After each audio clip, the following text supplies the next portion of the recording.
South ఇండియాలోనే అతి తక్కువ ధరలకి రత్నాలనందించే ఏకైక సంస్థ 6JVR. Welcome to Suman TV. ఒంటరితనం మనిషిని ఆత్మహత్యకు పురికొల్పుతుందా అంటే నిజమే అనిపిస్తుంది.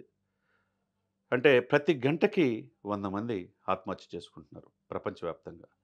అంటే ఈ లెక్కలో ఏడాదికొచ్చి 8,71,000 మంది చనిపోతున్నారు. ఏమిటి ఈ మరణాలు?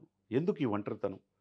ఎందుకు ఈ ఒంటరితనం? అన్నీ ఉన్నా కానీ, అందరూ ఉన్నా కానీ ఏదైనా సమస్య వస్తే చెప్పుకోలేని పరిస్థితిలో ఉంటే మరి అంతకంటే దుర్భరమైన పరిస్థితి ఇంకోటి ఉండదు.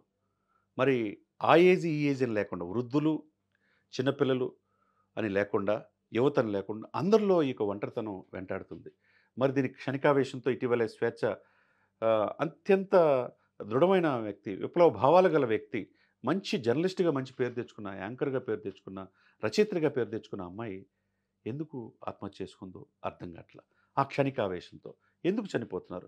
ఈ ఒంటరితనమే ఈ రోజున ప్రపంచవ్యాప్తంగా ఇలా ఇదవుతుందంటే మరి ప్రపంచవ్యాప్తంగా కమిషన్ ఆన్ సోషల్ కనెక్షన్ అనే అంతర్జాతీయ సంస్థ నివేదికలో ఇది స్పష్టమైన నివేదికలు ఇచ్చారు.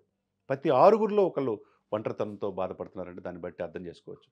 ఎందుకు ప్రతి ఒక్కటి, ఎందుకంటే సమాజంలో అందరూ ఉండాలి, అందరూ బాగుండాలి, అందులో మనం ఉండాలని కోరుకోవాలా. మిగతా సమాజంలో అందరితో కూడా మంచి నడవడికతో ఫ్రెండ్షిప్ చేయాలా, అందరు కలిసి ఉండాలా. నేను మిగతా వాళ్ళతో ఏముందని అనుకున్నప్పుడు నీ కష్టాలు వచ్చినప్పుడు ఎవరు ఆదుకునే వాళ్ళు ఉండరు.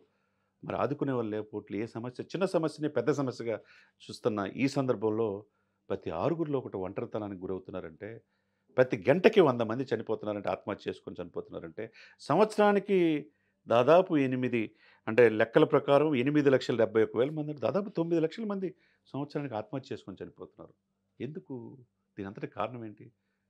వివిధ పరిశోధనలు చూస్తుంటే ఇది ఒంటరితనం, ఏకాకిగా మారటం, అంటే చిన్న సమస్యను కూడా పెద్ద సమస్యగా భావించటం, వీళ్ళు మిగతా వాళ్ళతో కలవకపోవటం, ఈ ప్రధాన కారణాలుగా మనకు కనపడుతున్నాయి.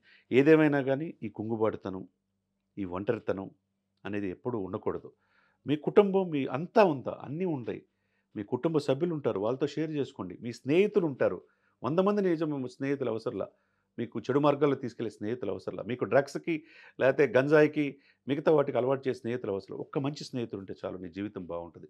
కాబట్టి ఆ యొక్క విలువ తెలుసుకొని, స్నేహం విలువ తీసుకొని మీ పరిసరాల్లో మిగతా వాళ్ళని స్నేహపూర్వకంగా ఉండండి, ఆనందంతో ఉండండి. ఏదైనా కొద్దిగా మీకు బోర్ అనిపిస్తే మంచి సినిమా చూసి చైతన్యం పొందండి, రిలాక్స్ అవ్వండి, వాకింగ్ చేసుకోండి, ఆరోగ్యాన్ని కాపాడుకోండి. దీనికి ప్రధాన కారణం ఆరోగ్యం సమస్యలు ఎదుర్కోవటం. రెండోది జీతభత్యాలు సరిగ్గా రావటం, వేతనాలు అనేది ఒకటి కారణంగా కనపడుతుంది. 3 సరైన సమయంలో నిద్ర లేకపోవటం. తర్వాత వీటితో పాటుగా ఈ యొక్క, అంటే మేము ఆదాయం తక్కువ వస్తుంది మిగతా వాళ్ళకంటే అని కంపారిజన్ చేసుకోవటం. చదువు కూడా సరిగ్గా పూర్తిగా చదువుకోలేకపోవటం. దీనన్నిటికీ ఈ యొక్క ఏకాకిగా ఒంటరితనం కావటానికి కారణం కనపడుతుంది. ఈ విశ్లేషణలో, ఈ అంతర్జాతీయ సర్వేలో ఇంకొక విషయం ఏంటంటే, పిల్లలకి వయోవృద్ధుల కంటే యువత ఎక్కువ చనిపోతున్నారు. మరి డాక్టర్ ఏపీజే అబ్దుల్ కలాం గారు కలలు కలండి, ఆ కళల సార్థకత చేసుకోవడం ప్రయత్నం చేయండి. యువత ఎక్కువగా ఉన్నారు, యువతే మన సంపద. భారతదేశానికి ప్రపంచంలో ఏ దేశం లేని విధంగా యువత ఉంది, అన్ని రంగాల్లో రాణిస్తూ ఉన్నారు. మరి అదే యువత అనేక మందిని స్ఫూర్తిగా తీసుకుని మనం ముందుకెళ్ళాలి. కానీ క్షణికావేశంతో ఆత్మహత్య చేసుకొని తమ అమూల్యమైన జీవితాన్ని, ఎవరికి లేని అవకాశాన్ని మనం వదులుకోవటం ఎంతవరకు సమంజసం ఆలోచించుకోవాలా. తనతో పాటు తన బిడ్డలు కూడా ఉన్నారు, తన తల్లిదండ్రులు ఉన్నారు, వాళ్ళు బాధపడతారు, వాళ్ళ జీవితం ఏమైపోయిద్దని ఆ ఒక్క క్షణం ఆలోచించుకుంటే మీరు ఆత్మహత్య చేసుకోరు.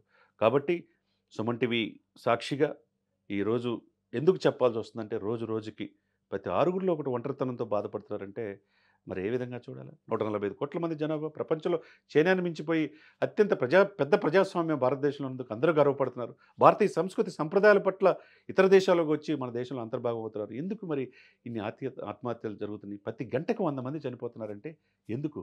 మీకు అమూల్యమైన జీవితం భగవంతుడు మానవ జన్మ ఇచ్చాడు. ఆ జన్మని సార్థకత చేసుకోవడానికి ప్రయత్నం చేయాలి. పుట్టుక మరణం మధ్య మీ తల్లిదండ్రులకి ఏం చేయాలా? నిన్ను నమ్మి వచ్చిన నీ భార్యకి మంచి జీవితాన్ని ఎలా ఇయ్యాలా?